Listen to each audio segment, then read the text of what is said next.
आपल्यासोबत समाजवादी पक्षाचे नेते आणि आमदार अबू आझमी आहेत। काल मालेगाव ब्लास्ट प्रकरणी एक मोठा निर्णय आला आणि सगळे आरोपी निर्दोष सुटलेले आहेत। तुमची याविषयीची प्रतिक्रिया काय? मालेगांव में 2 ब्लास्ट हुआ। एक ब्लास्ट हुआ था जिसमें शब बारात के दिन, जो मुसलमानों का पूरे साल में सबसे रिस्पेक्टेड डे होता है, और जो आदमी शराब पीता है, जो जुआ खेलता है, जो कभी नमाज नहीं पढ़ता, मैक्सिमम ऐसे लोग भी उस दिन नहा धो के जाकर नमाज पढ़ते हैं मस्जिद में और दुआ करते हैं और कब्रिस्तान पे जाते हैं। उसी दिन ब्लास्ट हुआ, उसमें 32 लोग मरे और बच्चों के बॉडी के टुकड़े उड़ गए और पकड़े गए मुसलमान। पूरी दुनिया में चैलेंज के कहना चाहता कि मस्जिद में शब बारात के दिन ब्लास्ट और मुसलमान गिरफ्तार।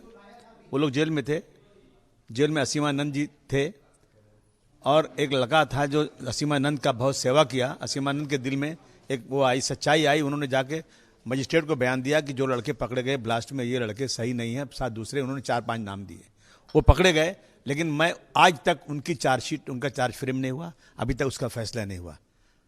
मैं मालेगांव की बात कर रहा हूं। लोग जानना चाहते हैं कि जिसे 32 लोग मरे उसका दोषी कौन है। जो 4 पकड़े गए अब जमानत में हैं, आज तक उसका फैसला नहीं हो रहा है। दूसरा ब्लास्ट हुआ, इसमें 6 लोग मरे, जिसमें प्रज्ञा सिंह ठाकुर वगैरह पकड़े गए। और ये जो है पुरोहित साहब जो हैं, उन्होंने जो है इसका क्या नाम उनका देखिए क्या, नहीं, इसमें जो ऑफिसर थे जिन्होंने इसकी वो किया, इनका हेमंत करकरे साहब ने किया। और जैसे उन्होंने इस ब्लास्ट को ओपन किया, पकड़े गए लोग, वैसे पूरे कोहराम मच गया। बाला साहब ठाकरे, आडवाणी साहब, नरेंद्र मोदी जी, सब ने गाली देना शुरू किया। तो मनमोहन सिंह जी ने बुलाया हेमंत करकरे साहब को कि कहा आओ तुम और आकर आडवाणी जी को संतुष्ट करो कि तुमने कैसे गिरफ्तार किया, तुम्हारे पास क्या एविडेंस है। वो केस चला। एक लेडी है जो सरकारी वकील, ये केस जो है एटीएस ने किया था, लेकिन एटीएस से केस लेकर के एनआईए को दिया गया। मेरा सवाल है कि एटीएस से वापस क्यों लिया गया एनआईए को, दूसरी एजेंसी को दिया गया। और इसमें जो लेडी वकील थी, वो उन्होंने स्टेटमेंट दिया एक बार कि मुझे बहुत दबाव है ऊपर से कि इस केस में जो अक्यूज है उनके साथ नरमी बरतो। अब दुनिया जानती है कि कोर्ट में एविडेंस देने के लिए प्रोसिक्यूटर और वकील रहते हैं सरकारी, वही प्रूफ करते हैं, पुलिस उनको सब देती है एविडेंस और वो कोर्ट में जज के सामने देते हैं। अगर उसी वकील को कह दिया जाए कि तुम इनके साथ नरमी बरतो तो सजा कैसे होगी। उसके बाद इसमें 40 गवाह होस्टाइल हो गए, किसी गवाह पे कार्रवाई नहीं हुई। 6 विटनेसेस ने मजिस्ट्रेट के सामने स्टेटमेंट दिया था, गवाही दी, विटनेस बने थे, वो होस्टाइल हो गए, मजिस्ट्रेट को कोर्ट में नहीं बुलाया गया। तो मुझे समझाए ना कि इसमें सजा कैसे हो सकती है। सर, लेकिन एक सवाल ये भी है कि फिर ये नाकामयाबी किसकी है?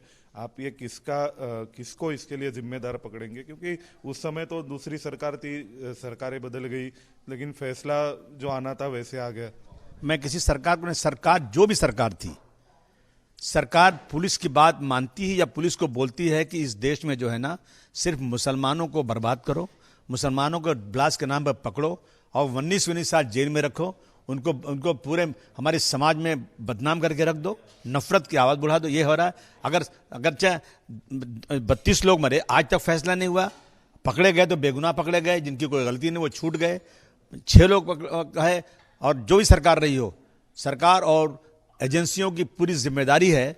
देश जानना चाहता है कि 32 लोगों के बम ब्लास्ट के जिम्मेदार कौन, 6 लोगों के बम ब्लास्ट के जिम्मेदार कौन। वो 32 भी छूट गए, ये भी छूट गए। ट्रेन के ब्लास्ट के लोग थे, 189 लोग मरे, वो भी छूट गए। तो सच्चाई क्या है इसमें?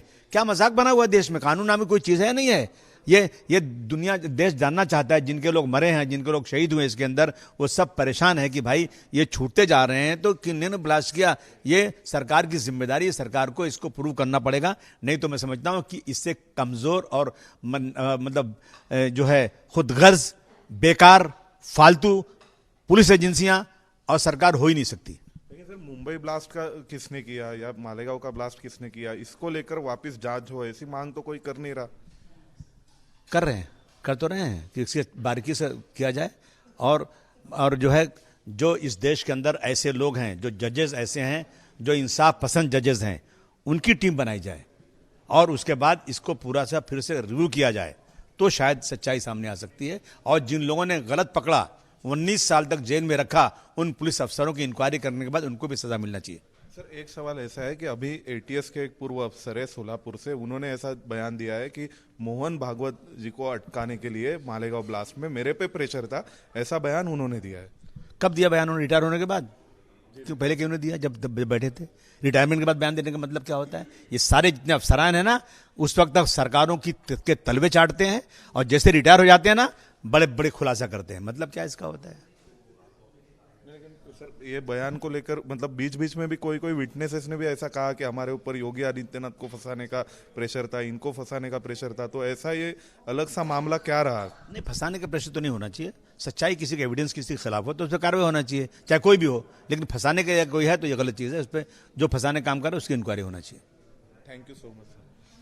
आपल्या सोबत होते आमदार अबू आझमी, ज्यांनी आपली प्रतिक्रिया दिलेली आहे मालेगाव ब्लास्ट खटल्याच्या निकालावर. व्हिडिओ जर्नलिस्ट वेद पांडेसह सोमेश कोलगे, एबीपी माझा, नवी दिल्ली. एबीपी माझा, उघडा डोळे बघा नीट.